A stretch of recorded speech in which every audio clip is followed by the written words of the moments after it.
out with the American flag up there on the wall. He's been shaking it back and forth all night.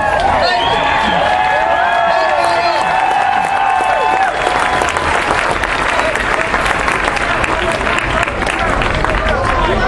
I hope you didn't come to hear me speak tonight, because I came to hear you speak.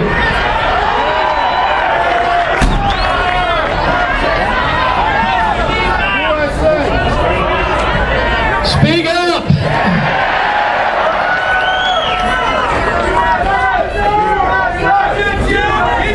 Every week in Washington, I'm outnumbered. But tonight, I stand with the majority of Americans when I stand with you.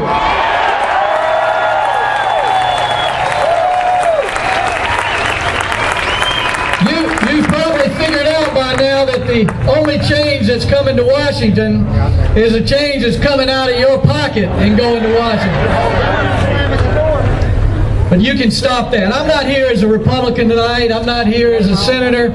I'm here as a fellow American who is concerned about the direction of our country. This is not about partisan politics for me, and I don't think it is for you. This is about what works for America. What makes us unique? What makes us exceptional? What makes us prosperous? What makes us good? Is it big government? Or is it freedom?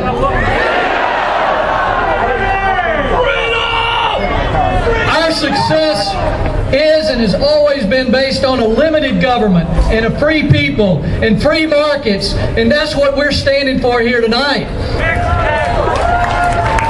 The problem, as you've heard all night, the problem in Washington is you've got a president, 535 members of Congress who take an oath to defend the Constitution, which prescribes a very limited form of government. But then they ignore it, and they betray the trust of the American people, and they continue to vote for more spending and more debt and more taxes on our backs and the backs of our children. Folks, Congress is not going to change itself.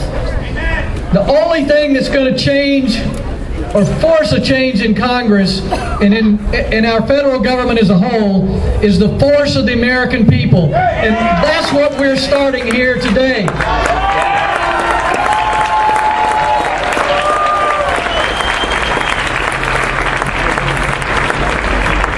Today in America, there's a 2.5-year-old boy running around who calls me granddad. That's a much better title than senator, I can tell you that. But 20 years from now, when he graduates from college, if he can afford to go to college, will the best careers in the world be in other countries that continue to follow free markets? Will he be forced to join a union to get a job? Will over half of his first paycheck be taken in taxes for what we're spending today? Will he be forced to send his children to government schools that teach a secular socialist worldview?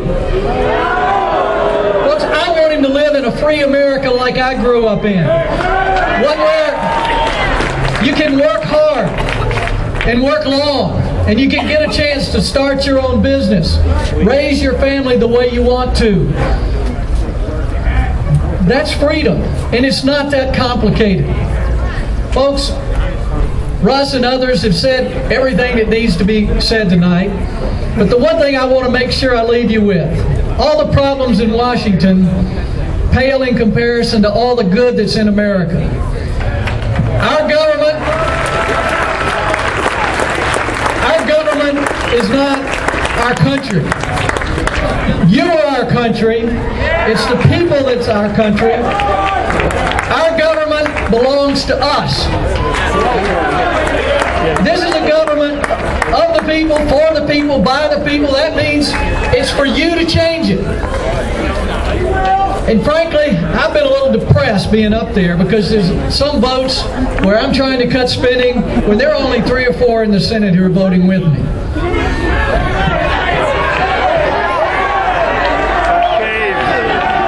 You know what makes me feel better than anything else is I walk in and folks are saying, keep fighting, and they say, we got your back, DeMint. We got your back.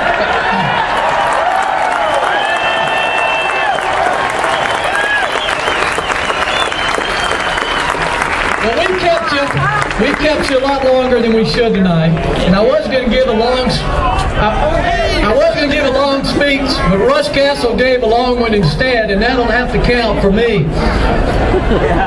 But I can't tell you how much it energizes me. And Governor Sanford and I were talking about it on the way in. He came over, he drove over today just to get that energy that we got in Columbia, that we got in Charleston, when we stood in front of people who love freedom and are willing to stand out here for several hours and listen to folks talk, to make a point that is something that starts today and is going to continue.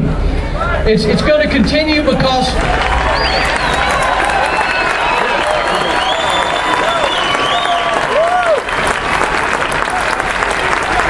I want to leave you with this one promise.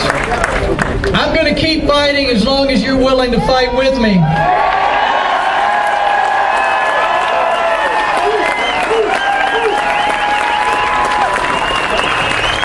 This is our country, and we're going to take it back. We're going to win it again. We're going to do it with our voices and our feet and our signs, and we're going to gather again and again until Washington gets the message. And I'm going to take your message to them this coming Monday. Thank you for being